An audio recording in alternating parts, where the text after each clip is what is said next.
Bonjour et bienvenue dans ce journal. Grippe A, les centres de vaccination sont ouverts depuis jeudi sur le département du Val-d'Oise. On en dénombre 14 et ils sont prêts à accueillir du lundi au samedi en début de soirée le public prioritaire. Yoann Bensoussan a visité le centre de vaccination d'Herblay. Vacciné contre la grippe A et avec le sourire. Asthmatique sévère, à 61 ans, Claude fait partie de ces personnes dites fragiles et qui sont prioritaires pour se faire vacciner contre le virus H1N1. Une piqûre qu'il n'a pas hésité un seul instant à faire, et ce malgré le scepticisme ambiant. J'ai regardé un peu sur internet et je me suis surtout renseigné aux médecins et pas à des gens qui ne sont pas dans la profession, parce que chacun dit un truc, chacun dit une autre chose, mais bon, je pense que si on met le vaccin sur le marché, c'est qu'il est au point, heureusement. Et pourtant, dans cette ancienne école d'Herblay, transformée pour 4 mois en centre de vaccination, la foule ne se presse pas pour se faire vacciner. Seule une petite dizaine de patients a fait le déplacement pour l'ouverture. Résultat, pour les quelques infirmières mobilisées, peu de travail et beaucoup d'attentes. Gardés à l'abri et sécurisés de leur côté, les vaccins restent eux aussi au repos. Voilà, et vous avez les doses et les adjuvants. Il y a combien de doses alors? Aujourd'hui, 2 boîtes de 500 doses, 1000 doses. Vous pouvez traiter 1000 personnes aujourd'hui.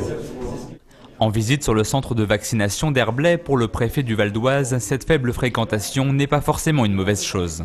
Ça nous permet de nous adapter dans les centres, de vérifier l'organisation et puis de monter en puissance très progressivement. Donc c'est très bien ainsi, mais il faut toujours s'attendre à ce qu'il puisse y avoir un afflux brutal en cas de déclenchement de consultations fortes. Ça peut arriver à tout moment. Après les personnels de santé, puis les personnes fragiles, le 25 novembre prochain, ce sera au tour des élèves de se faire vacciner contre le virus H1N1. Pour Claude, les piqûres ne sont pas tout à fait finies.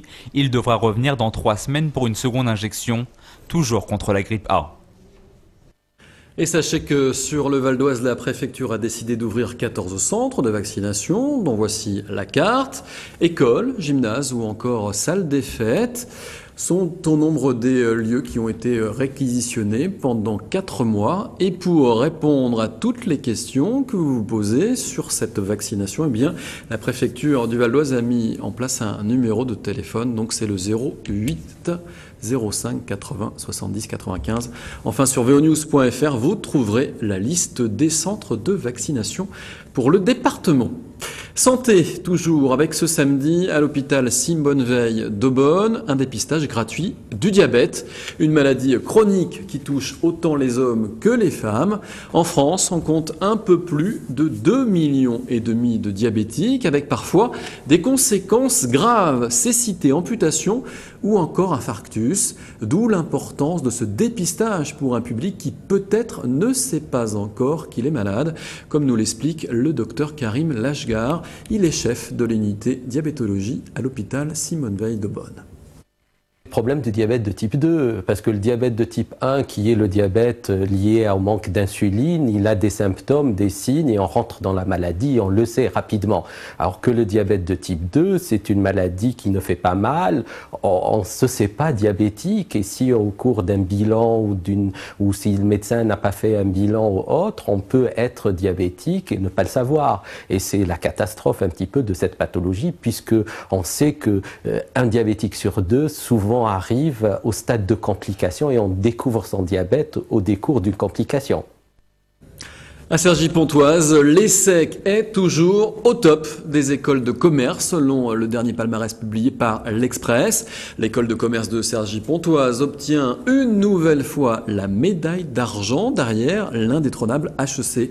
Cergy-Pontoise s'illustre notamment par son nombre de diplômes en activité, 13 000 en tout. Bon point aussi pour son taux d'enseignements internationaux de haut niveau, 36%. L'ESSEC se distingue également par son nombre élevé d'apprentis, 307 en tout, ses périodes obligatoires en entreprise, 18 mois en tout, mais aussi par son coût moyen de la scolarité par an, 10 900 € tout de même, mais c'est moins que HEC avec 11 233 €. HEC qui est la plus chère des écoles du classement de l'Express. En bref, politique, élection régionale avec le PRG 95 qui souhaite privilégier un accord avec le Parti socialiste dès le premier tour. Sa fédération départementale réunie en assemblée générale jeudi a désigné ses candidats pour défendre, explique le PRG, le programme régional radical aux côtés des socialistes. À lire sur vonews.fr. En images du sport avec cette mauvaise nouvelle en escrime, Éric Boisse est victime d'une fracture du fémur et victime d'un accident de scooter. La semaine dernière, l'épéiste de Saint-Gratien sera absent plusieurs mois. Éric Boisse s'apprêtait à entrer en compétition pour obtenir une sélection en équipe de France pour les mondiaux d'escrime 2010 qui se dérouleront, je vous le rappelle, au Grand Palais à Paris en novembre. Allez, on termine ce journal avec une idée de sortie pour le week-end. Jusqu'au 28 novembre, le pôle culturel de Coulanges à Gonesse accueille l'exposition Craig et la marionnette dans le cadre du festival théâtral du Val d'Oise. Alors, si cette exposition permet de remettre en lumière l'œuvre d'Edward Gordon Craig en présentant une sélection de pièces issues de la BNF, elle fait aussi la part belle aux formes modernes de ce moyen d'expression, la marionnette. Visite guidée avec Adrien Hilbert.